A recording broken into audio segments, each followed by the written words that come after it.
Tia Via, que o Armarinho está no ar e hoje o tricô é sobre o ensino superior na Amazônia.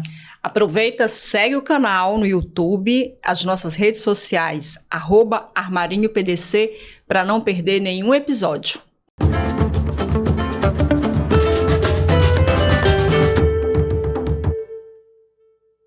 Exatamente, hein, Rita? Vamos falar sobre ensino superior. Tu podes apresentar o nosso convidado, Rita. Ele é o reitor da maior universidade do norte do Brasil, Sim. ou uma das maiores do Brasil, né? A segunda maior universidade federal. Nosso convidado é o professor Emanuel Tourinho. Emanuel Nazareno Tourinho. Filho de Nazareno Tourinho. Que maravilha, hein? Muito obrigada, professor, né? Porque o senhor está aqui com a gente falando, né, sobre essa universidade que eu e Rita, inclusive, fomos alunas. Mamãe UFPA. Né? Mamãe UFPA, todo mundo com um super carinho aqui dessa universidade. Eu fiquei surpresa que já é a segunda maior universidade federal do país. Sim, nós temos cerca de 50 mil alunos entre graduação e pós-graduação, e só o FRJ é maior do que o UFPA hoje. E temos centros de excelência dentro dessa instituição. Muitos. A ciência brasileira é quase toda feita dentro das universidades. E nas universidades ela é feita dentro dos programas de pós-graduação. Então, o número de programas de pós-graduação que uma instituição tem é também uma medida da sua importância para a ciência, não é? E hoje no Brasil há cerca de 500 instituições que oferecem pós-graduação estrito sensu, que são os cursos de mestrado e doutorado. E a Universidade Federal do Pará é a 6ª instituição no Brasil com maior número de programas de pós-graduação. Então, isso significa que, além de sermos uma das maiores universidades, somos uma das que tem atuação mais forte em pesquisa e em produção de ciência no país. Que maravilha. Professor, antes da gente falar da UFPA, vamos falar um pouquinho da sua trajetória. O senhor é psicólogo de formação. Sim, formado pela UFPA. Eu não sei porque que eu achei que o senhor era da área de exatas. Eu sempre acho, ou da área de economia, porque está na gestão, né, da universidade. Fala um pouquinho para a gente dessa sua trajetória na psicologia e na psicologia comportamental, né, mais precisamente. Sim. Eu fui formado pela UFPA na graduação em psicologia e após a graduação eu fui para São Paulo, fiz o meu mestrado em psicologia social na PUC de São Paulo e em seguida fiz o doutorado em psicologia experimental na Universidade de São Paulo. O meu trabalho é na área do que nós chamamos análise do comportamento, mas hoje a minha linha de pesquisa aproxima também da psicologia social, porque nós trabalhamos no nosso laboratório com o que nós chamamos de processos comportamentais culturais. São estudos sobre como as pessoas se comportam em grupo e como que dentro de grupos evoluem certos modos de interação e de comportamento frente a situações que exigem a interação entre os membros do grupo para resolver problemas. O senhor chegou a clinicar? Não, nunca atuei sempre na pesquisa? Sempre. É porque na época em que eu me formei, era possível você fazer um concurso para professor tendo só graduação. Quase todos os professores da universidade tinham só graduação, havia pouquíssimos mestres e doutores. Então, logo depois de formar, eu fiz um concurso para professor, virei professor da universidade em regime de dedicação exclusiva, então nunca atuei como profissional de psicologia. Comecei a dar aulas, saí para pós-graduação, quando voltei, fiquei trabalhando só na universidade. Sempre, a minha vida sempre foi a universidade apenas. Desculpa, o curso de psicologia da UFPA sempre foi muito forte nessa área, né, da psicologia comportamental. Sim. Porque acho que para quem não sabe tem vou usar um termo da moda, tem uma treta, né, entre comportamental e psicanalistas. E lá na UFPA a comportamental era mais forte, né? Era mais forte porque na origem foi a universidade trouxe alguns professores de fora que eram já pós-graduados, eram doutores e com experiência de pesquisa na área de psicologia comportamental. Então, por isso que foi se estruturando de um modo mais forte aqui essa área comportamental. E esse debate entre comportamentalistas e psicanalistas, hoje eu acho que já não tem tanta centralidade no curso. Antes havia muita discussão. No Twitter, por outro lado. Ainda continua isso? Demais. Olha só. A Rita sabe então tudo estou porque... desatualizado. A Rita sabe tudo porque ela já declarou aqui no outro episódio que ela pensou em fazer psicologia. Eu fiz, então, né? mas não chegaste a fazer. Olha, então é quase uma psicóloga. Eu acompanhei aí um pouco dessa treta. Fizeste federal ou não? Fiz o não, eu tinha meu ratinho, fiz comportamental, tinha um ratinho lá que eu treinava na caixinha de Skinner, que é uma caixinha onde a gente ensina ele. Ela me surpreende a cada episódio. Hoje ela declara que teve um ratinho. Olha só. Ratinho, era o Ângelo, inspirado no Ângelo Gaiaça, que era um psicólogo. Maravilhoso. O ratinho chamava Essa Ângelo. coisa do ratinho, ela trabalhou muito contra a popularidade da psicologia comportamental. Né? Porque, na verdade, os laboratórios de análise experimental, o objetivo era propiciar para os alunos uma experiência para ver na prática como certos processos comportamentais acontecem. Mas isso também alimentou uma visão da psicologia comportamental muito distorcida, porque é como se aquilo representasse o modo como a gente olha para os fenômenos humanos, para os fenômenos sociais. Isso não tem nada a ver. Basicamente, ser analista do comportamento significa conceber os fenômenos psicológicos como relações do homem com o mundo. Isto é o principal. Né? E esta é a diferença em relação a outras abordagens na psicologia. Né? Outras abordagens enfatizam mais os fenômenos psicológicos do ponto de vista da sua dimensão subjetiva para o indivíduo. E a análise do comportamento enfoca os fenômenos psicológicos principalmente do ponto de vista de como eles se realizam enquanto relações do homem com o mundo, com outras pessoas, com ambientes diversos. Então, isso aqui é o cerne da questão. Agora, se você for para um lado da psicanálise, ela também olha para essa questão da relação. Não tem como desassociar, né? Vamos usar um jargão aqui da psicologia. Fale-nos sobre o seu pai. E sobre esse nome. Certo. Isso explica muita coisa. Então, eu sou filho do Nazareno Torini, uma figura extraordinária, uma pessoa inteligentíssima, né, e com um enorme senso de justiça, um lutador. Me orgulho muito de ter aprendido com ele a nunca vergar diante de nenhuma opressão. Então, era um homem corajoso que não temia a intimidação de qualquer parte. Enfim, uma pessoa extraordinária, um pai também que assim propiciou para a gente momentos e experiências de vida maravilhosas. E ele era espírita, entre outras coisas. Aliás, uma história, ele dizia que ele era um comunista espírita, não é? E além de ser autor teatral, ele era autor espírita também. Ele tem muitos livros espíritas.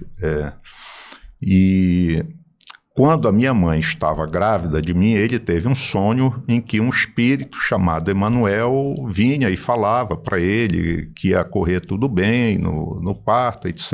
E aí, quando eu nasci, ele então, em homenagem a esse espírito, colocou o meu nome de Emanuel. Essa é a história.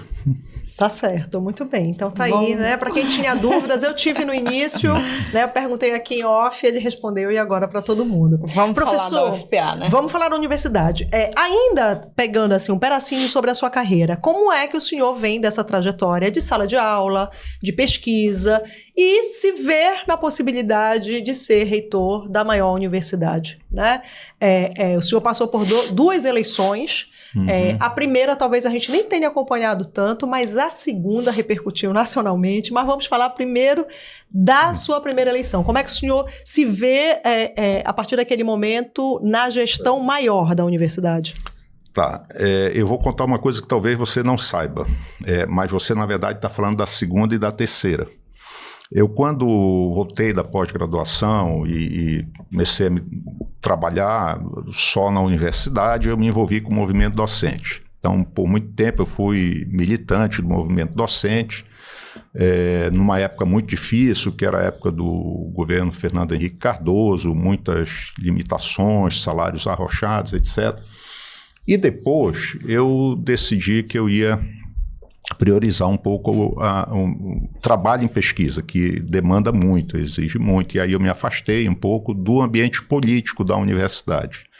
Então, num dado momento, eu, por conta dessa história de militância, fui convidado a ser candidato. Isso foi em 1997. Eu concorri com o professor Cristóvão Diniz. Que ganhou. Que ganhou, professor. Eu era foi uma federal coisa nessa época, hiper controversa, porque ele ganhava na fórmula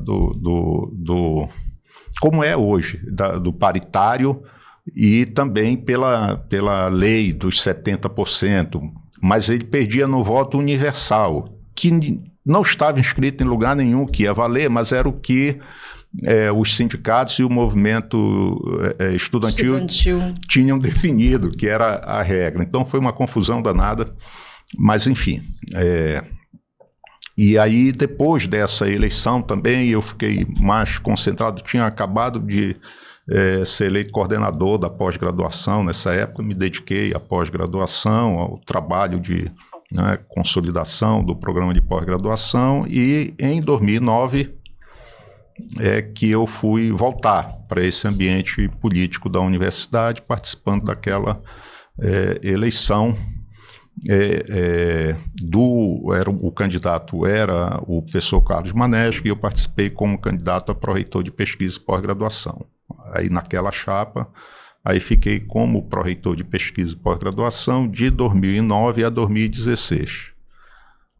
Então, em 2016, foi a minha segunda eleição, e foi a primeira vez que eu fui eleito reitor, né?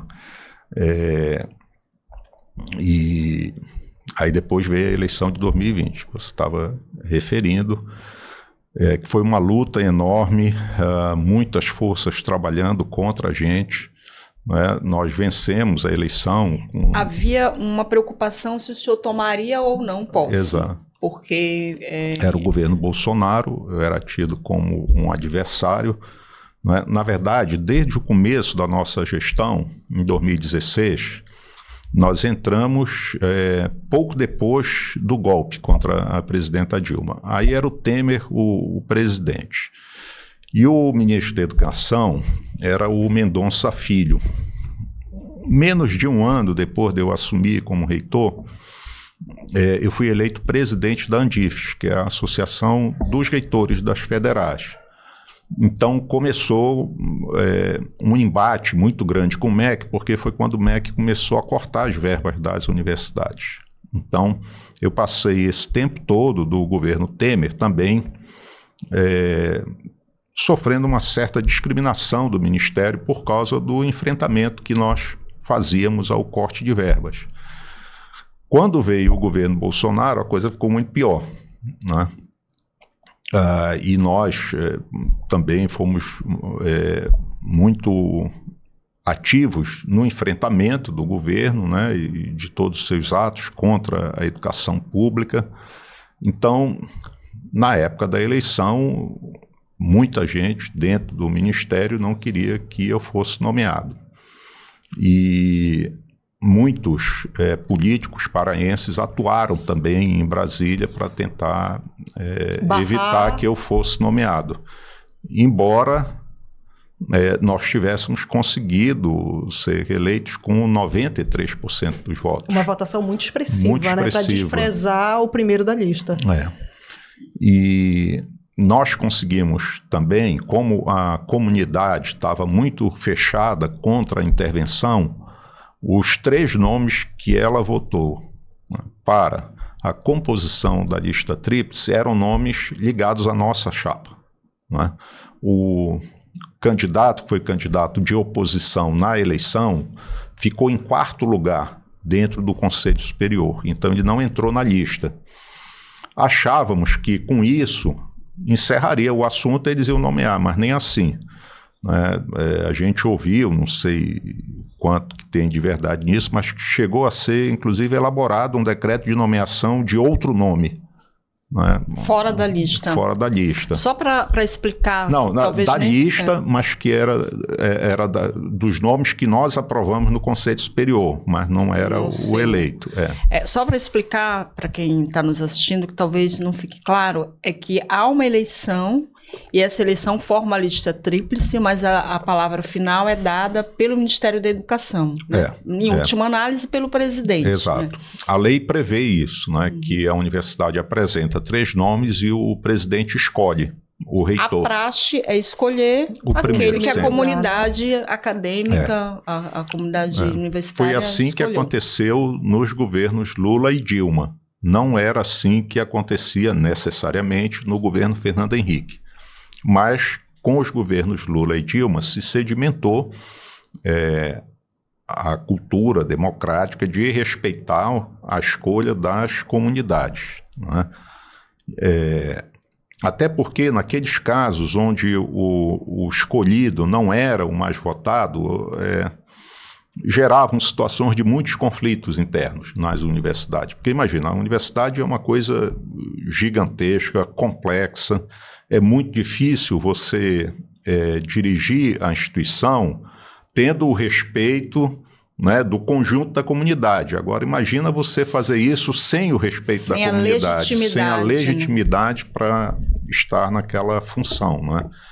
Então, é muito complicado. Mas, enfim, aí esse processo foi bem difícil, mas houve uma mobilização muito grande da nossa comunidade, uma mobilização da sociedade que ultrapassou os muros da universidade, né? Pessoas de todos os lugares que tomavam conhecimento, né, se envolviam com o apoio à nomeação, o respeito ao processo democrático.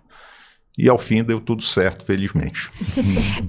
Naquele livro, fazendo um parêntese, Como as Democracias Morrem, os autores mostram como é importante manter essa praxe, que são coisas que não estão escritas, né? Não estão na lei, mas que se tornam praxe, que preservam a democracia. Essas escolhas, né? Que cabem ao presidente, às vezes, que ele tem o poder da caneta e, às vezes, age contra a vontade dele, mas para preservar um bem maior que a democracia. E, nesse caso da universidade, é um caso típico. Que bom, né? É ótimo. E foi muito importante que a comunidade toda foi muito corajosa. Muito, porque nós sofremos muita pressão. Muita pressão. Houve um momento, só para dar uma ideia para vocês, que o ministro, o processo estava na Casa Civil para nomeação, o ministro pediu o processo de volta e devolveu o processo já no final, devolveu o processo para a universidade, dizendo que ele estava todo incorreto à luz da legislação, que, portanto, nós tínhamos que refazer a eleição, a escolha, e mandar um novo processo para o MEC.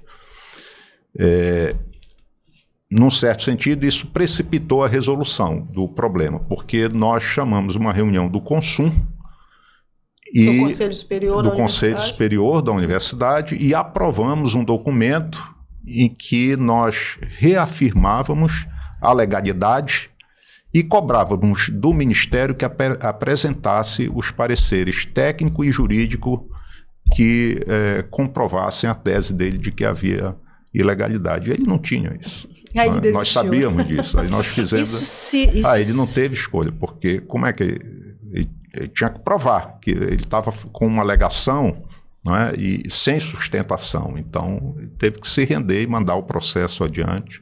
Professor, isso em algum momento se traduziu em corte maior de verbas para a UFPA? O fato de o senhor ser uma pessoa, digamos assim, uma persona não grata do bolsonarismo? quando o senhor fala sobre Sim. as perseguições, né, das universidades, assim, algumas universidades, nesse contexto, elas foram mais prejudicadas ainda, exatamente porque a pessoa da alta gestão, da alta cúpula do reitor, poderia, o que eles acreditavam, representar alguma ameaça? No geral, não, por uma razão. Quando o orçamento é composto, o recurso que vai para as universidades federais, ele tem que ser distribuído observando uma matriz que pondera os vários indicadores das universidades. Então, não tem como manipular a concessão do orçamento dentro da matriz. Como é que eles podem fazer alguma coisa diferente com o dinheiro que não está no orçamento das universidades? Então, nos orçamentos, todo mundo era penalizado do mesmo modo. Que sempre... Emendas parlamentares. Aí a gente corria por fora, não é? Tivemos parlamentares, vários parlamentares que nos ajudaram muito ao longo desses anos. Né? E pode permitiram... citar nomes que a gente... Então, vamos lá.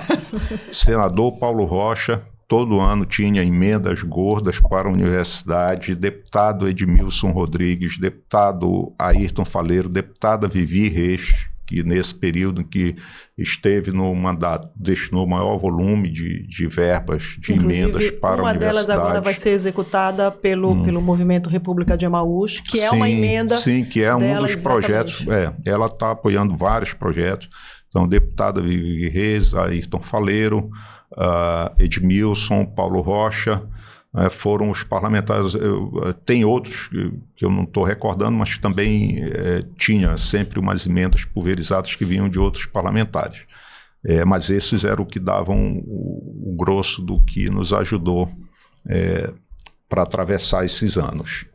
Então, como regra, todas as universidades eram penalizadas do mesmo modo no orçamento. O governo cortava e isso tinha rebatimento no orçamento de todo mundo. Agora, no recurso que ficava no Ministério, aí eles atendiam só os amigos. O senhor atuou como chefe de pesquisa no governo Fernando Henrique, né? O senhor coordenava lá? Era coordenador de um programa de pós-graduação. Aí passou pelos governos Lula e Dilma, e agora, Bolsonaro e agora Lula. O governo Bolsonaro foi o que mais fechou a torneira para as universidades? A torneira de recursos? O maior corte em recurso de investimento foi no governo Temer. E é bom que se diga isso, porque o governo Bolsonaro foi tão perverso com as universidades que as pessoas esquecem como que foi difícil sobreviver no governo Temer. No governo Bolsonaro, no entanto, nós tivemos uma perda maior porque na parte de custeio, porque eles se aproveitaram da pandemia para reduzir muito drasticamente o recurso de manutenção das universidades. E, além disso, o governo Bolsonaro foi marcado pela perseguição e pela hostilidade para com a universidade, com a ciência, com a educação em geral. Não é? Então, foi o período mais difícil. O que nós enfrentamos foi o do governo Bolsonaro por causa disso. Não tinha diálogo, era o governo jogando a população contra as universidades, ou tentando, ele não era bem sucedido nisso. Aliás, eles atacaram tanto as universidades que o saldo foi positivo, porque eles criaram oportunidades para nós estarmos mostrando mais para a sociedade o que a gente fazia e para a sociedade prestar mais atenção nas universidades públicas. No momento, inclusive, que a ciência estava salvando vidas, exatamente, né? Se você não apostasse nisso. Professor, mas aí, surpreendentemente, o que eu percebo é que, ao mesmo tempo que eles colocaram as universidades nas 4 linhas né, do ringue e tentavam nocautear o ensino superior, a ciência, a educação, mesmo assim, dentro das universidades, parece que pipocou, não só lá, mas surpreende que lá isso também tenha acontecido, um pensamento muito próximo a esse governo que tanto desprezava. Eu ia fazer exatamente essa pergunta. Inclusive, um grupo anti-iluminismo, parece-me. né? Anticivilizatório até. Então, a surpresa é de todos os lados, né? Contra as conquistas da civilização. Não, e eu fiquei surpresa porque há pouco um professor, uma das pessoas presas por conta dos atos terroristas de golpistas do dia 8 de janeiro, é um professor de uma pesquisador da universidade UNB. Da UNB. Então, assim, quando você vê aquele homem naquelas imagens da câmera de segurança, né, indo lá e depredando um gabinete, e aí depois você vai ver o currículo, e eu não entrei na plataforma Lattes para ver o currículo dele, mas obviamente pelas notícias a gente fica surpreso. Eu digo assim, como é que a universidade, né, e o senhor falou, ela é um lugar diverso, né, múltiplo e tudo mais, mas assim, nessa diversidade tem espaço para essas pessoas sempre estiveram lá também, mas muito quietinhas, muito tímidas, e de repente elas perceberam, opa, agora é nosso momento, agora a gente pode ir para a rua e mostrar que a gente é anti tudo. Inclusive anti até o que nós estamos fazendo aqui. Humanos, anti-ciência, O senhor se surpreendeu ou quem só se surpreendeu fomos nós? Não, essas pessoas sempre estiveram dentro da universidade, sempre com este pensamento, com esta visão de mundo. Né? Agora, elas não tinham coragem de expor isso. Né? O que acontece? A universidade é um lugar plural, onde todo mundo pode dizer o que pensa.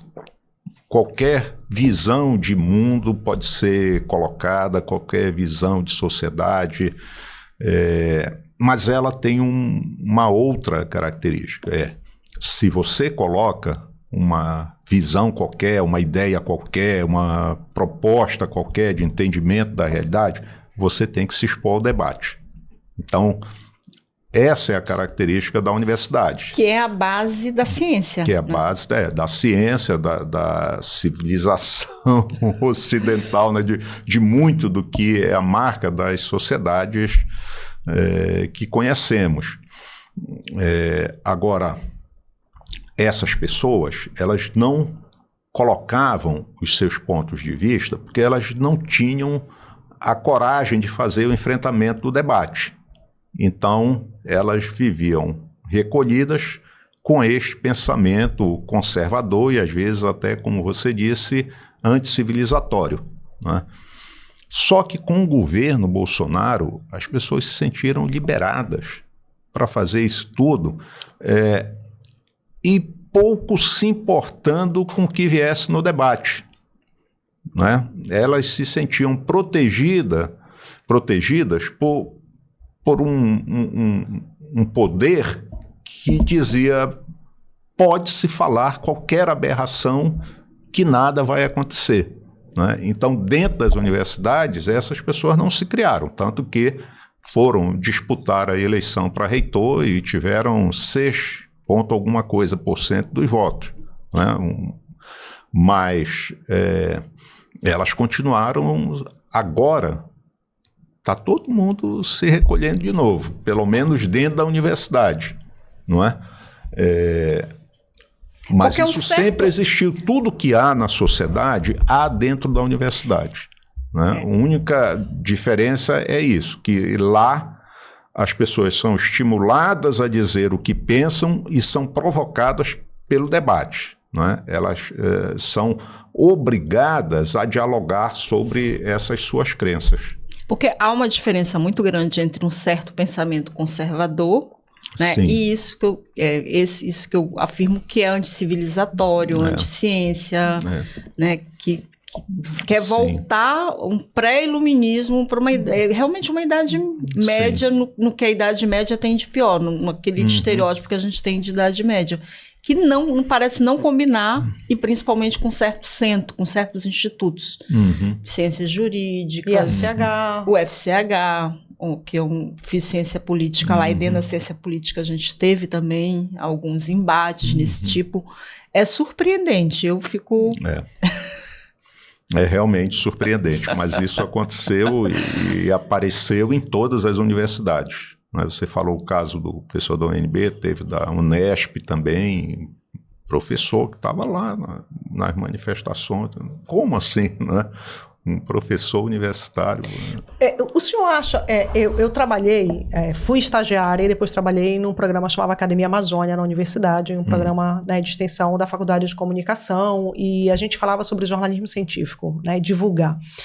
Durante muito tempo, e isso era uma coisa que, né, eu jovenzinha a gente falava, e obviamente hoje a gente já tem novos canais, inclusive a internet ajuda muito nisso, mas durante muito tempo se colocava em que as pessoas não tinham acesso, ou então elas não percebiam como aquele conhecimento que estava sendo produzido nas universidades reverberavam e faziam parte do dia a dia delas, né? E que a sociedade não conseguia perceber isso, né? Às vezes achava que alguém que a vida inteira só foi um acadêmico, ou só foi um professor, era alguém profissionalmente menor, inferior, ou então diz assim, né, essa pessoa não está trazendo para a sociedade o que, né, tantos anos de estudo. O senhor percebeu, como, até pela sua trajetória de professor, né, na docência, o que o senhor percebeu de como a universidade conseguiu furar essa bolha e mostrar para as pessoas de que esse conhecimento é o que muda a nossa vida, né? É o que traz saúde, é o que norteia muito do nosso pensamento, é o que muitas vezes está lá dando base para as políticas públicas em diversas áreas. Mudou muito, né, essa atitude em relação à universidade, e eu acho que, no geral, isto tem relação com o fato de que as universidades avançaram muito em atividade de pesquisa e extensão, que são atividades que conectam muito fortemente o trabalho acadêmico com a realidade social, não é? Enquanto na atividade de ensino é mais possível ou provável que a universidade esteja fechada, esteja limitada aos seus muros. Com a extensão e a pesquisa não tem jeito, você está interagindo. E no caso da Universidade Federal do Pará, o projeto de interiorização dela. Então, onde você vai nesse estado que tem a universidade, o respeito da população, a admiração da população, o reconhecimento que eles têm pelo trabalho desenvolvido pela universidade é enorme. E por quê? Porque eles veem que o professor, a professora que está lá dentro do campus, não está só lá dentro do campus, ela está interagindo com os movimentos sociais, está auxiliando a prefeitura com políticas públicas, está fazendo trabalho de educação ambiental, está atuando em muitas frentes, não é? Uma coisa curiosa que acontece agora, você sabe que prefeito sempre tinha aquele costume de investir em asfalto para ganhar voto, né? Hoje, digamos, pelo menos 2 vezes por mês, a gente recebe um prefeito dizendo assim, olha, eu vim aqui para oferecer o melhor terreno da cidade para vocês abrirem um campus da UFPA lá. Muito bom. Dos 144 municípios, a universidade está em quantos já? Ela tem campus em 12, mas tem polos ou turmas em andamento em mais 64. Então, a gente está hoje em 76 municípios no estado. E tem a área de atuação da UFOPA e da... Isso, e da Unifespa. Da Unifespa. No caso da UFOPA, foi criada por desmembramento do campus da UFPA em Santarém, e a Unifespa foi criada por desmembramento do campus da UFPA em Marabá. E quando desmembraram, se tornaram universidades maiores do que eram, né, aqueles campi, e também cada uma delas atende um conjunto enorme de outros municípios em volta. Todas elas já nasceram também multicamp, né, como a UFPA. Mas voltando para o prefeito, por que o prefeito faz isso? É porque a população está pedindo para ele. O pessoal está indo lá dizer, não, nós queremos a Universidade Federal aqui, né? Então, há hoje essa compreensão mais ampla do que significa a universidade, né? Agora, o pessoal de um município vê que o do lado tem universidade e fica querendo ter também, né? Conhece como funciona. Essa é a boa rivalidade, né? Que coisa maravilhosa. Professor, como é que a política de cotas contribuiu também para isso? Porque pessoas que não tinham acesso também começaram a entrar na universidade, mudou, né, a cara dos estudantes. A gente tem hoje, tanto do ponto de vista étnico como socioeconômico. Isso também ajudou, de alguma forma, Isso transformou profundamente a universidade num sentido muito positivo. Primeiro porque a universidade hoje é mais a cara, né, da nossa sociedade. Ela tem pessoas que vêm de todos os lugares, de todas as origens, de todas as condições socioeconômicas. Isto significa que são também todas as visões de mundo e de sociedade que existem, né, na nossa sociedade, que vem para dentro da universidade. Então a universidade se tornou mais rica do ponto de vista cultural, do ponto de vista de conhecimento da nossa própria realidade, não é? E, obviamente, o principal, isto começa a contribuir para uma transformação dessa realidade que temos, né, perversa, de exclusão, de discriminação. É o que há talvez de mais fantástico, né, do enfrentamento da desigualdade, né? Talvez o Bolsa Família, a política de para além disso, eu costumo dizer que o Brasil tem duas boas experiências, eu acho que são muito significativas: o Sistema Único de Saúde e o Sistema Público de Universidades Federais, porque são duas áreas em que o Estado foi bem sucedido em levar, porque o que é a regra no Brasil? Você tem, quando você tem o Estado presente com alguma eficiência, se tiver muita qualidade não tem escala, se tiver escala não tem qualidade nenhuma. Isso é o que frequentemente acontece no país. O SUS e o Sistema de Universidades Públicas Federais contrariam isso. Eles oferecem, né, serviços à população que são de qualidade numa escala considerável, não é? No caso do SUS, numa escala maior do que nós conseguimos na educação superior, não é? E no caso das universidades, com uma qualidade de ponta que o SUS ainda não consegue por conta da limitação do investimento público, não é? Mas mesmo assim é um sistema universal de uma qualidade enorme. Que também, graças à pandemia, a população passou a ter uma outra visão, né? Sim, SUS. Sim. Eu, como jornalista, faço minha culpa porque a gente sempre mostrava os problemas do SUS, que é muito fácil, né? Mostrar problema na área da saúde em qualquer lugar. E a gente nunca parava para mostrar, por exemplo, o sistema, a excelência na área da vacinação. Que coisa incrível, né? Nós somos um modelo para o mundo, né? Então, combate à mortalidade infantil, enfim, uma série de coisas. Mas de vez em quando a gente ouve aí uns problemas nesse ingresso pelas cotas. Como evitar essas injustiças? Que às vezes são injustiças mesmo. Eu vou pegar uma carona com essa pergunta da Rita, né? A gente está falando de um processo que tem um pouco mais de 10 anos, né, e que, obviamente, em alguns momentos ele precisa ser ajustado. Mas como evitar que ele tenha fraudes, e a partir do momento que se identifica, né, e se pensa uma solução para isso, para que essa solução ela realmente possa contemplar e não deixar ninguém de fora. Aí a gente tá todo a essência das cotas em risco. Bom, nada disso que eu falei que aconteceu de transformação foi sem problemas, não é? E antes de tocar na questão da fraude e da heteroidentificação, que é o que tem dado maior dificuldade, eu queria dizer o seguinte: nós avançamos muito na inclusão do ponto de vista da oportunidade. Com as políticas de cotas, nós conseguimos trazer para dentro da universidade parcelas da população que não tinham acesso, né, à educação superior pública. Então, ótimo, isso é excelente. Mas essas parcelas da população também são, como regra, membros de famílias em vulnerabilidade socioeconômica. E nós precisamos de políticas de assistência estudantil na mesma medida para que essas pessoas que chegam possam, de fato, não é, passar por toda a sua trajetória acadêmica com sucesso, né?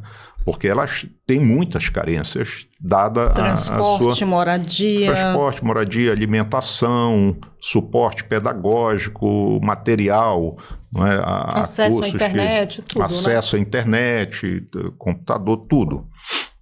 Então, isso é um desafio, e nós estamos muito no começo nessa política de assistência estudantil. Então, precisamos, não é, que os recursos destinados à assistência aumentem muito substancialmente para que a gente possa garantir o sucesso dessa política de inclusão.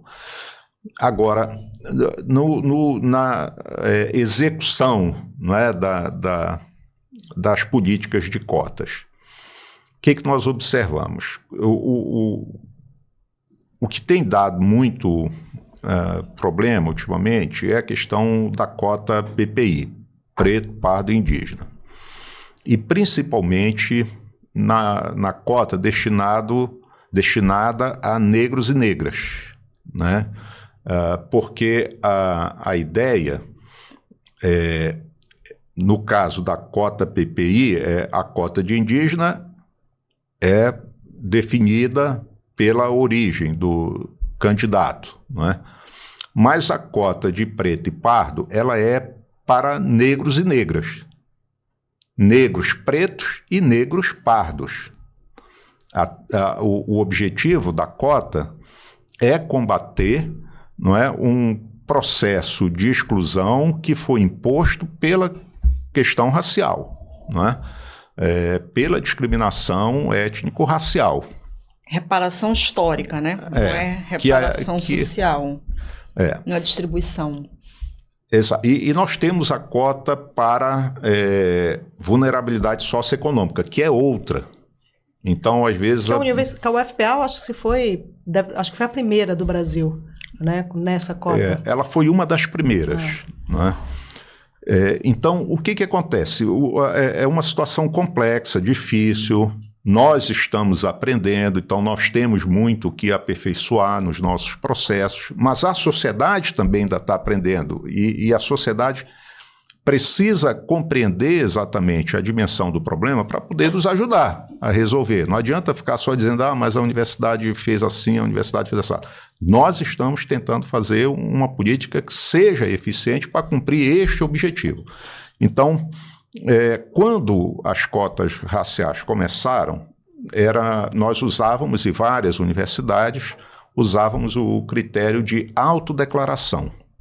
O candidato se autodeclarava negro, ele tinha direito à cota.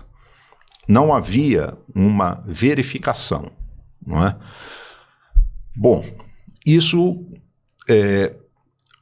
começou bem, mas aí começaram a surgir denúncias de fraude, né? Às vezes a pessoa se inscrevia na cota, ingressava no curso, mas não era uma pessoa para quem a cota tinha sido desenhada. Então começavam a haver denúncias, e aí dentro do próprio movimento negro começou esse debate, se a autodeclaração deveria valer ou não, né? E se não deveria ter esse processo de heteroidentificação. E aí, com a apuração dos casos de denúncias, foi ficando muito evidente que havia muita fraude e que era necessário adotar um outro modelo. Aí nós passamos, como outras universidades, passamos a adotar a heteroidentificação. Mas aí há uma grande dificuldade, porque a lei fala em preto e pardo. Então a pessoa, às vezes, pensa, se ela é parda, ela tem direito à cota. Mas a cota não é para qualquer pardo. A cota é para negros pardos. Então, a comissão de verificação, de heteroidentificação, ela vai verificar se o candidato tem o fenótipo de uma pessoa negra, não apenas a cor parda, não é?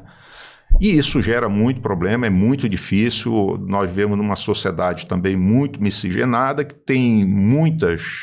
na Amazônia isso é na Amazônia ainda. Então, há situações em que uma parte dos avaliadores acha que a pessoa cumpre os requisitos, outra parte não acha, e a pessoa tem certeza de que tem o direito àquela cota, aí às vezes mistura isso com a questão socioeconômica.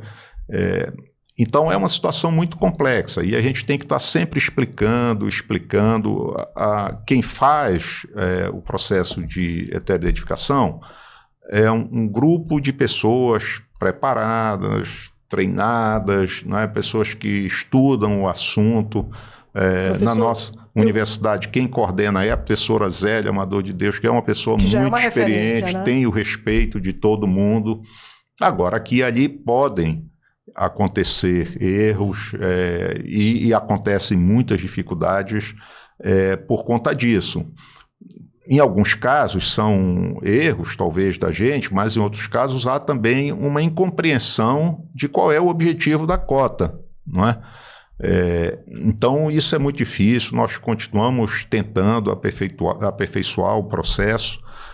O importante é que se tenha em mente que o objetivo da cota é dar oportunidade para pessoas que foram excluídas, não é, do acesso a oportunidades educacionais por serem negras. Não é certo? E a gente tem que pensar assim, cada vez que a comissão está avaliando um candidato, né, para dizer ele é um destinatário ou não da cota, ela tem uma lista de espera enorme. Né? Vários outros candidatos e candidatas negros que estão lá aguardando. Se eu errar aqui, eu estou penalizando alguém que teria direito de entrar na universidade que não vai entrar. Né?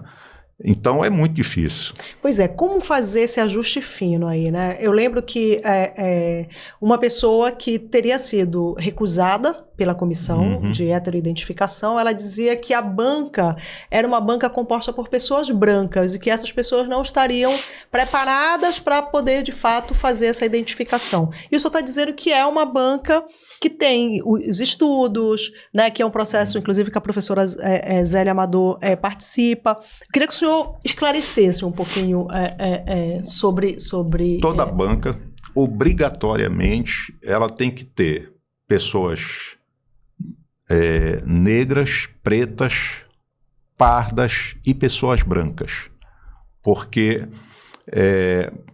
a avaliação é para dizer se esta é uma pessoa com respeito a quem a sociedade provavelmente, não é, cometeu essas discriminações, não é? Privou de oportunidades. Mas sempre, só um membro da banca é branco, necessariamente. Só um membro. Agora, veja que curioso. Quem fez ou quem faz essa alegação, geralmente é uma pessoa parda, porque a dificuldade é sempre com respeito ao pardo. Né? O negro preto sempre é mais fácil de você confirmar, não é, o direito à cota. Quando é parda que tem, mas é um pardo negro ou não, não é? Tem o fenótipo do negro, porque esta cota específica é para negro. Não adianta você dizer, mas veja, é uma pessoa de uma família muito pobre. Veja, a cota para pobre é outra. Há uma cota para pessoas que também, de vez em quando, a gente descobre uma fraude. Né? E também pessoas que se queixam de que não conseguiram, porque... Mas aí é outro tipo de problema. E eu vou explicar isso também, porque a sociedade não conhece os pormenores e, às vezes, fica achando que há má vontade ou que há... E não há. Se nós não quiséssemos fazer inclusão, a gente não tinha política de inclusão. A Universidade Federal do Pará é a instituição que tem mais políticas de ação afirmativa em toda a região, e é uma das que tem mais no Brasil. Então, não estamos fazendo isso porque é uma decisão política da instituição de fazer isso. Então, não faríamos se não quiséssemos. E agora, definitivamente não é um processo simples, né? Com certeza não. Então, o que acontece quando uma pessoa parda vira e diz, mas a banca só tinha branco? É que ela não é capaz de reconhecer um negro na banca. Inclusive, ela não é capaz de reconhecer um negro pardo. Veja que curioso. Porque, no máximo, um é branco. Se tem alguém que não é preto, é porque é um negro pardo. Mas ela não reconhece. Compreendeu? Quer dizer, então, alguém que nós entendemos que é um negro pardo e por isso está na banca, né, para compor essa diversidade, não é visto assim como pelo negro. Candidato que acha que todo mundo é branco, mas ela não é branca. Então, veja como é complexo, é difícil. Eu não queria estar nessa banca. Vamos falar da cota social. E veja, como é controverso, o processo é de um modo tal que o aluno indeferido, ele imediatamente passa para a sala ao lado, que é uma sala recursal. Ele tem direito a uma segunda avaliação, não é? E nessa segunda avaliação, eventualmente, corrigem-se erros, né? Mas às vezes o candidato é indeferido nas duas bancas, né? E não se conforma. Como eu disse, é um processo complexo, nós estamos aprendendo a fazer, podemos também cometer erros, mas nem tudo que é denunciado, na verdade, são erros, né? E os erros que são cometidos e até as queixas por outros casos que não são erros, decorrem do fato de que é um processo complexo e de que a própria sociedade compreende pouco. Não é? Nós estamos convencidos, inclusive, de que muitas das pessoas que são indeferidas, elas não se inscrevem como cotistas por má fé. Elas entendem, ora, está escrito lá pardo, eu sou pardo, então eu tenho direito. As pessoas estão convencidas disso. Não é que ela pensa, isso é só para negro, pardo, eu não sei se eu sou, mas eu vou tentar enganar e entrar. Não é isso. Não é? Os casos de tentativa de fraude, eles são muito raros hoje. Mas há uma incompreensão. Então, como é que nós construímos isso? Mas nós significa nós e a sociedade, porque todos devemos ter esse interesse em fazer com que essa política de ação afirmativa funcione. Fale um pouquinho da cota social, do processo. O que a universidade leva em conta? Renda, obviamente, mas... Isso. É basicamente renda, o que a lei estabelece, né? A renda familiar per capita, de até 1 salário mínimo e meio. Então, isto é o que dá o direito à cota, não é, por renda, a cota renda, que nós chamamos. Aí, quais são as dificuldades? A lei fala em renda familiar per capita. Aí nós temos que ter os dados de todos os membros da família. Às vezes o candidato não tem os documentos ou não tem as informações. Às vezes, ele não tem por questões que dizem respeito à dinâmica familiar, que é complexa, envolve problemas. Mas o avaliador, que está lá conferindo os documentos, do mesmo modo, ele tem uma lista de candidatos vulneráveis, de famílias que têm renda abaixo desse limite, esperando para saber se ele vai ter vez ou não. E às vezes muito mais fácil de comprovar. Se eu errar aqui, eu estou deixando de dar vaga para quem merece. Então ele é obrigado a pedir todos os documentos para ver. E às vezes o candidato não tem todos os documentos, e, enfim, por razões diversas. Então é muito complexo. Aliás, eu sou noveleira, tá? Está passando uma novela na Globo, Vai na Fé, que há umas 2 semanas abordou isso. Tem um menino que entrou lá com bolsa do ProUni e... eu vi esse capítulo. E a namorada, que é super certinha e tal, descobriu e obrigou ele a ir lá e abrir mão da bolsa, porque outro aluno ficou sem a bolsa e embora eles tenham... não explicaram muito bem, mas assim, a essência da discussão foi muito interessante. Eu achei ótimo. Então, de estar numa novela, quando você pensa com jovens e tal, TV, e falando disso. Trazendo esse tipo de E ela agora assunto. descobriu que o pai é rico e já está abrindo mão da bolsa, porque o pai vai pagar. Professor, vamos falar um pouquinho sobre a Amazônia. Recentemente, a USP anunciou que está criando um centro de estudos sobre desenvolvimento sustentável, e isso explodiu nas redes com muita gente criticando, porque aqui a gente já está estudando a Amazônia há pelo menos 50 anos, com excelência, que é o caso do NAIA, né? Puxar aqui a brasa para a sardinha. Como é que o senhor recebeu essa notícia e essa polêmica? Qual a sua avaliação sobre essa polêmica? É legítima? É legítima. E a gente tem que fazer esse debate. E se você me permite, não é só o NAIA, embora o NAIA seja um centro de excelência em pesquisa, nós temos vários centros de excelência em pesquisa na universidade, que estudam a Amazônia, que produzem conhecimento sobre a realidade da Amazônia e que deveriam ser lembrados na hora em que se fale de incremento da investigação científica sobre a Amazônia, pensando em desenvolvimento sustentável. Eu vou dar só um dado para você, para que o ouvinte tenha a medida do que a UFPA faz.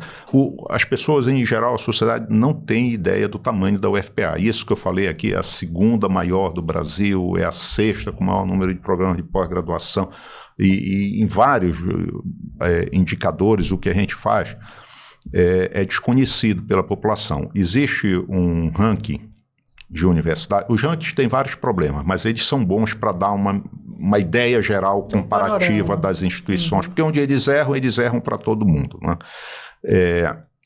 Existe o principal ranking internacional, se chama Times Higher Education.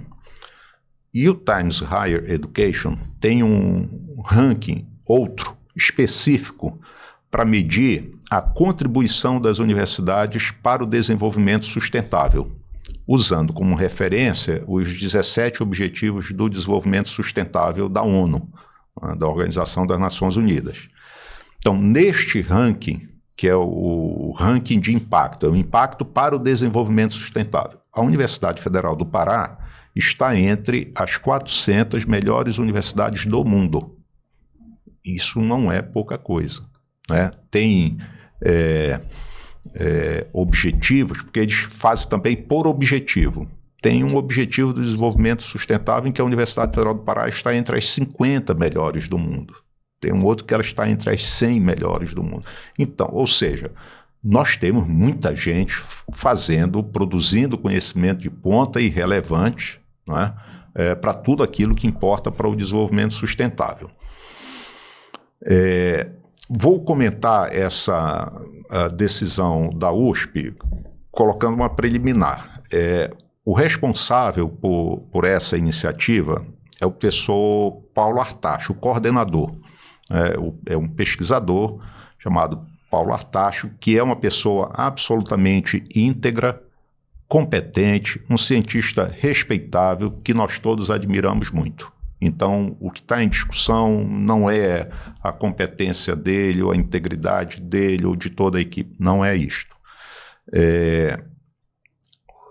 Mas observe, as universidades brasileiras, todas em alguma medida fazem pesquisa, mas o recurso, sobretudo o recurso federal destinado à ciência, é numa proporção muito grande concentrado na região sudeste, né? Um pouco para o sul. As outras regiões são discriminadas na participação desse bolo do dinheiro para a ciência. Isto acontece com as nossas universidades do norte. São as que sofrem mais com isso que nós chamamos de assimetria na distribuição dos recursos da ciência. Então, hoje, se você juntar todas as universidades do norte, todos os institutos de pesquisa, nós não conseguimos receber mais do que 5% de toda a verba que vai para a ciência, com projetos de pesquisa ou com bolsas de estudo. E nós representamos 10% da população, 10% do PIB. Então, sem pedir nada especial para a Amazônia, nós teríamos 10% dos recursos. Está faltando 5%, pelo menos, aí para poder... Que está indo para onde? Não é? Sem contar que tem uma demanda mundial de pesquisa dessa biodiversidade. Pois é. Ou seja, na verdade, nós temos razões para investir além do que é essa proporção, por toda a importância que a Amazônia tem para o mundo. Né? Não é só para os amazônicos, é para o Brasil e para o mundo. Né? Mas eu já queria que começasse com essa divisão equitativa. Traga logo esses 10% para começar. Né? Este é um problema. Né? Então, veja, se alguém quiser honestamente melhorar o cenário da pesquisa na Amazônia, a primeira coisa é resolver o problema dessa assimetria no financiamento. Não é possível você falar que tem que haver mais pesquisa na Amazônia tendo gente qualificada aqui para fazer essa pesquisa sem recurso para ir a campo. Eu vou fazer Mas aqui... esse orçamento estava indo... sei lá, para a USP, já que foi citado? Ele sempre vai para essas instituições das outras regiões, entendi. Tá certo? Para a USP e para várias outras. Eu vou fazer aqui a advogada do diabo, tá? Se a USP teve a ideia de fazer o centro, fez o projeto é de qualidade e tem bons pesquisadores, o que impede? Nada ela fará, e essa é outra questão importante. Ninguém está dizendo que a USP não pode pesquisar a Amazônia. Ela vai continuar, é importante a pesquisa que ela realiza aqui. Não é? Então, eu falei da integridade do grupo, e a outra questão é essa: eles poderão e continuarão fazendo. A reação não é por isso, não é porque se acha que a USP não pode fazer. O que nós estamos questionando é essa ideia de que vem assim implícita na iniciativa de novo, né? De novo, de que o Sul Maravilha vai salvar a Amazônia, entendeu? Que é uma visão colonialista, né? E deselegante com a UFPA de não ter chamado, talvez, né? Sim, poderia ter chamado, ter conversado, ter dialogado, e nós temos, por força do financiamento, ir predominantemente para as instituições do Sul e Sudeste. Nós vivemos muito uma experiência de colaboração científica, que nós apostamos muito nisso, em estabelecer parcerias em pesquisa com pessoas de todas as universidades e de vários países, não só do Brasil. Então não é este o problema, mas nós queremos relações de cooperação que sejam simétricas, onde todas as partes tenham o mesmo papel intelectual, o mesmo papel laboral, né? E usufruam de modo igual das condições para fazer o seu trabalho científico. Com muita frequência, como o dinheiro vai para outras regiões, pesquisadores nossos são convidados para participar de projetos, não é? Mas não estão capitaneando os projetos. Não estão capitaneando, não participam da definição do que é importante pesquisar, de como pesquisar, e são procurados para quê? Para serem os coletadores de dados, para serem as pessoas que vão para campo. A gente é visto de cima para baixo como se a gente não soubesse fazer direito as coisas. E nós estamos cansados disso. Nós não aceitamos mais ser olhados desse modo, nós não aceitamos mais essas relações assimétricas, não é? Então, queremos muito colaborações, queremos parcerias, queremos mais gente aqui, mas vai ter que ter esse respeito, né? Esse respeito intelectual, vai ter que ter essa partilha equitativa dos recursos, não é? Porque, na prática, é como se nós aqui estivéssemos financiando a pesquisa do Sudeste, o que é absolutamente descabido, porque também esse pesquisador que está fora, que faz um trabalho, novamente, relevante, importante, que deve continuar existindo até aumentar, mas não é esse pesquisador que vai para as câmaras de vereadores e para a Assembleia Legislativa cada vez que estoura um problema aqui. Não é esse pesquisador que interage no dia a dia com as populações locais para ajudar a resolver os problemas. Não é esse pesquisador que lida com as necessidades cotidianas do povo. Esse é um pesquisador que vem de vez em quando aqui, quando vem, não é, para coletar dados, interagir até com a população, mas ele não vive aqui. Ele não vive o cotidiano. Então, e ele não... Veja, o importante de você ter a ciência bem estabelecida não é só pelo conhecimento que você produz, é pela formação de uma inteligência que fica à disposição da população no dia a dia. Houve uma acusação contra nós, eu digo nós amazônidas, de que a gente estava sendo identitários. Não sei se o senhor ouviu isso. Isso de novo, esse identitarismo, e aí só a amazônida agora pode pesquisar a Amazônia. Como é que o senhor responde?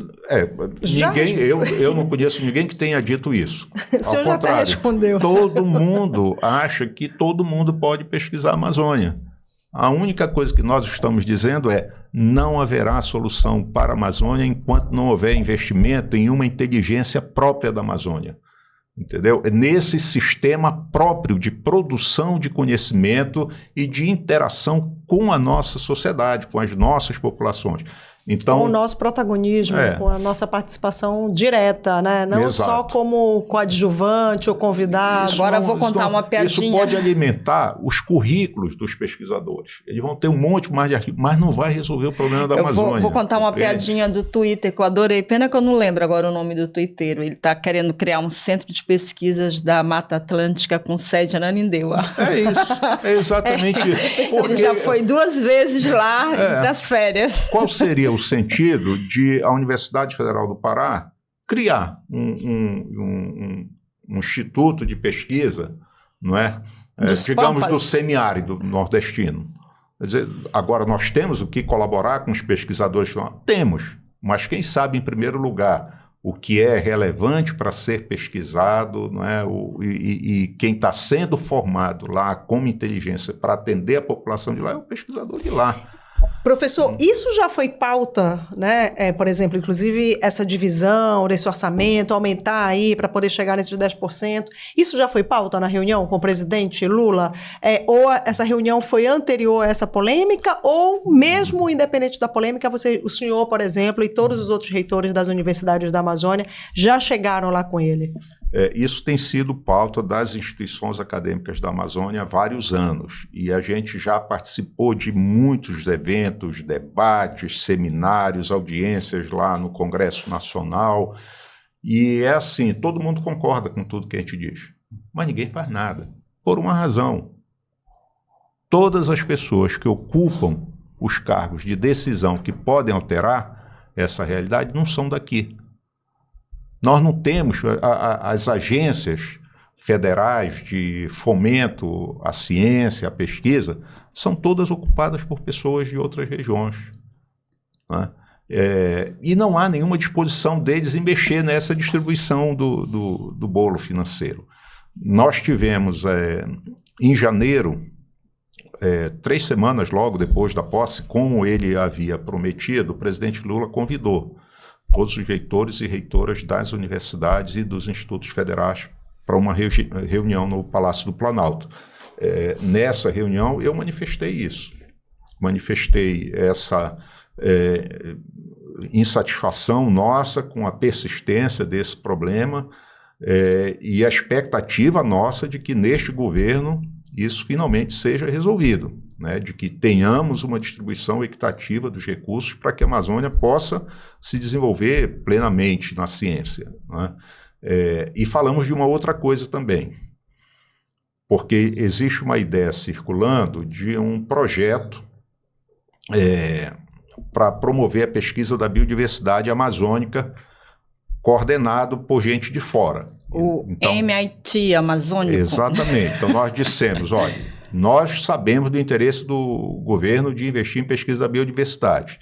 Então a nossa posição é, o recurso que houver para isso tem que ser enviado para os pesquisadores das instituições da Amazônia. Né? Nós temos gente aqui muito competente, capacitada, e eles não têm acesso ao recurso, não conseguem fazer a pesquisa que precisa ser feita porque não tem apoio financeiro. Aí vão dar dinheiro para quem é de fora vir fazer isso aqui.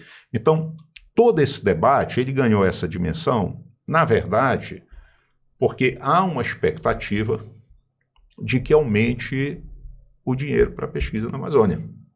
Com o que vem do Fundo Amazônia, principalmente. Não, porque o Fundo Amazônia, ele não é um fundo de financiamento da pesquisa. A gente, inclusive, tem muita dificuldade, poucos projetos da universidade até hoje conseguiram captar recursos do fundo. Aliás, isso é um problema do fundo, né, que tem que ser discutido melhor como deve ser a operação desse fundo, o que devem ser as ações apoiadas por ele, como deve ser o sistema de governança, porque você começa por aí, um fundo Amazônia gerenciado por um banco do Rio de Janeiro. O que explica isso? Né? Quer dizer, aí nós temos que todos nos submeter a essa burocracia desse banco que está lá no centro do Rio de Janeiro, entendeu? Para discutir que com é eles o BNDES. É o BNDES. Né? E não há nenhuma razão assim, que justifique que a gestão do fundo fique lá de novo no Sudeste. Né? Mas, além disso, então, há uma compreensão de que o fundo deve apoiar ações que ajudem a manter a floresta em pé. Mas, dentro disso, cabe muita coisa. E o trabalho de pesquisa raramente é compreendido. Nós já tivemos vários casos de propostas que não são aprovadas porque não são compreendidas como projetos que impactam diretamente e imediatamente a conservação da floresta. E, no entanto, há outras ações que são apoiadas e a gente não entende muito bem por quê. Né? Então, acho que esse é um tema. Mas, em si, o fundo não é um fundo de pesquisa. Né? Mas a nossa expectativa é de que existam mais recursos de várias outras fontes, inclusive do chamado Fundo Nacional de Desenvolvimento Científico e Tecnológico, o FNDCT. O FNDCT é um fundo constituído por recursos arrecadados de empresas de áreas tecnológicas. E ele deve ser destinado a investimentos em projetos de desenvolvimento científico e tecnológico. Mas os governos anteriores, todos seguravam esse dinheiro para fazer caixa. Né? Então, nós conseguimos, há 2 anos, aprovar no Congresso Nacional uma lei que proíbe o contingenciamento do FNDCT. Aí o governo Bolsonaro ainda tentou fazer uma manobra para não liberar esse dinheiro, mas ao final a gente conseguiu derrubar essa manobra e agora, por exemplo, o governo Lula, por compromisso assumido com a comunidade científica, diz que está honrando e repassando, então, 4 bilhões de reais do FNDCT para o Sistema Nacional de Ciência e Tecnologia. A gente está falando do ano, ou esse é um... Ano. Esse é um... expressivo. Todo mundo quer fazer pesquisa sobre a Amazônia. E a Amazônia é essa coisa do interesse global então, é óbvio que vai haver mais dinheiro para pesquisa da Amazônia, mas nós queremos que esse dinheiro venha para as instituições que estão aqui, porque é essencial para a região ter aqui instituições com capacidade científica elevada, com uma inteligência que se esteja aqui no dia a dia para ajudar a resolver os problemas da região. O que é diferente de se dizer, não queremos colocar. Queremos que outros pesquisem, queremos parcerias, né, desenvolver projetos em conjunto. Isso é bom para a ciência toda funciona assim. Hoje não existe pesquisador que possa ser bem sucedido trabalhando sozinho. Isso não existe mais. Hoje a ciência só funciona em redes de pesquisa interinstitucionais. Então, nós queremos isso. Mas queremos uma situação em que os pesquisadores da região tenham um tratamento correto, né? Tenham um acesso equitativo às verbas, não é? E possam desenvolver os seus projetos também com autonomia intelectual. Não queremos que eles sejam mão de obra barata de projetos coordenados por pessoas de fora.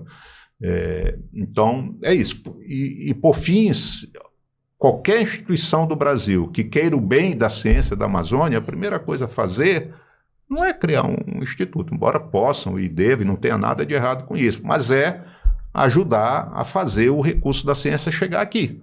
né, que a gente não consegue, não tem conseguido esses anos todos. O problema não está na qualidade dos nossos projetos? Não. Nós temos os projetos, todo o dinheiro para pesquisa, como regra, ele é disponibilizado por meio de chamadas públicas.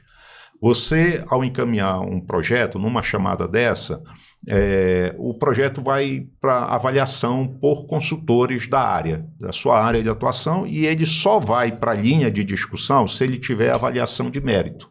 O problema é que a gente consegue a avaliação de mérito, mas na hora de conseguir o recurso a gente fica atrás. Por que a gente fica atrás? Porque nós não temos primeiro, a nossa chegada à ciência é mais tardia, porque as nossas instituições são mais tardias, então os nossos programas de pós-graduação são mais tardios, portanto, a pontuação é menor. Os nossos pesquisadores não estão no mesmo estágio, não têm acumulado 50 anos de publicações como eles têm, mas não quer dizer que eles sejam melhores. E nem vão, porque se continuar nessa métrica. Sendo boicotado, né?